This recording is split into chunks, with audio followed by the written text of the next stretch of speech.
Hi అండి.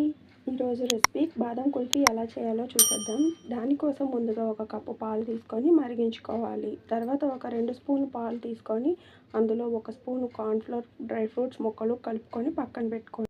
పాలు ఒక పొంగు వచ్చిన తర్వాత అరకప్పు పంచదార వేసుకోవాలి. ఇప్పుడు నేను కలర్ కోసం కాస్త ఫుడ్ కలర్ వేస్తున్నాను. మీకు ఇష్టం లేకపోతే ఇలాచీ పౌడర్ కూడా వేసుకోవచ్చు. ఇప్పుడు కార్న్‌ఫ్లోర్ మిశ్రమాన్ని మరుగుతున్న పాలల్లో వేసి బాగా మిక్స్ చేయండి. పాలు కాస్త చిక్కబడిన తర్వాత బాదం మిల్క్ ఫ్లేవర్ని అర టీ స్పూన్ వేసి స్టవ్ ఆఫ్ చేసుకొని పాలు చల్లారేంత వరకు మీగడ కట్టకుండా కలుపుతూ ఉండాలి. ఇప్పుడు ఇలాంటి కుల్ఫీ మౌల్డ్స్లో కానీ చిన్న టీ గ్లాసుల్లో కానీ వేసుకొని ఫాయిల్తో కవర్ చేసి పైన చిన్న హోల్ పెట్టి ఈ స్టిక్స్ని జాగ్రత్తగా పెట్టాలి.